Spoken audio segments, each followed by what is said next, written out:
La semaine dernière ont été mises aux enchères plus de 300 lettres d'amour écrites entre 1938 et 1942, adressées par François Mitterrand à son grand amour, et oui, il y en a eu beaucoup, Marie-Louise Terrasse, la future speakerine Catherine Langeais. Nous nous sommes procuré une de ces missives écrites durant cette période troublée. Nous sommes à Vichy, le 16 octobre 1942. Ouh là là. Ma chère Marie-Louise, Mazou, je t'écris depuis mon bureau à l'hôtel du Parc que nous avons réquisitionné. Comme tu le sais, j'ai décroché un poste de contractuel dans le gouvernement de Vichy. Un travail de gratte-papier à la Légion française des combattants et des volontaires de la Révolution nationale. Je ne sais pas exactement de quoi il retourne, mais au moins je suis nourri, logé et chauffé. Et comme ça, j'ai tout le temps de t'écrire. Ma Marie-Louise. À propos de Marie-Louise, certains ici se gaussent de ton prénom si joli. Il paraît que dans le jargon des chambrés militaires, les Marie-Louise sont des flatulences. Et ça les amuse de me répéter tous les jours. Alors, tu l'as pas encore lâché, ta Marie-Louise? Les imbéciles. J'ai noté leur nom. Ils riront moins quand ils seront désignés volontaires pour aller fabriquer des vis et des boulons en Allemagne. Mais pour éviter ces grossières plaisanteries, au lieu de te prénommer Marie-Louise Terrasse, qui fait un peu travaux publics, je te propose de t'appeler désormais Catherine Langeais. C'est plus euphorique, plus prestigieux.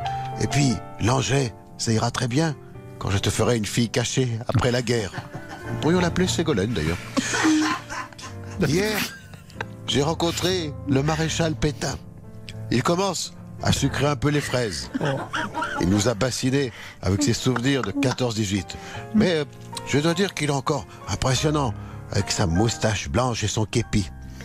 Je crois que quelqu'un a fait des photos de ma rencontre secrète avec le maréchal. Je te les montrerai. Tu verras, je porte dans ma poche de costume le petit mouchoir blanc que tu m'as brodé la dernière fois que nous nous sommes rencontrés à Paris. Entre deux portes, j'ai réussi à glisser quelques mots au maréchal à propos de ma Francisque. Je lui ai dit que je lui faisais don de ma personne et il a tout gobé. Il m'a promis qu'il allait s'en occuper. Je te le présenterai dès que possible. Comme tu articules bien, je lui parlerai de toi pour un poste à Radio Paris. Mes contacts à Paris me rapportent aussi qu'on t'a vu avec un certain Pierre Sabag, un amateur de pipe à ce qui paraît.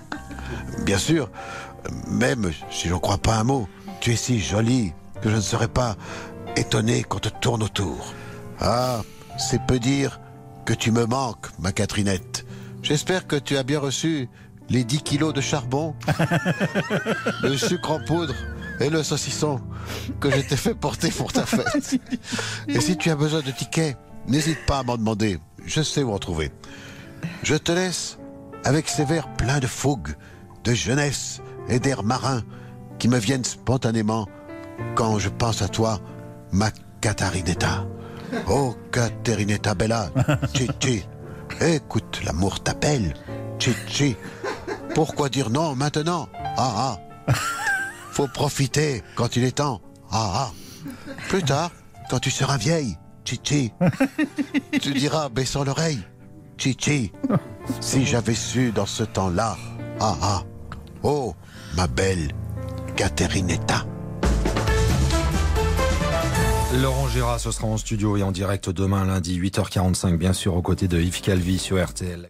Sur RTL, c'est déjà Noël. Retrouvez les plus belles chansons de Noël sur la web radio de Noël de RTL. La web radio de Noël de RTL est disponible sur l'appli RTL et RTL.fr.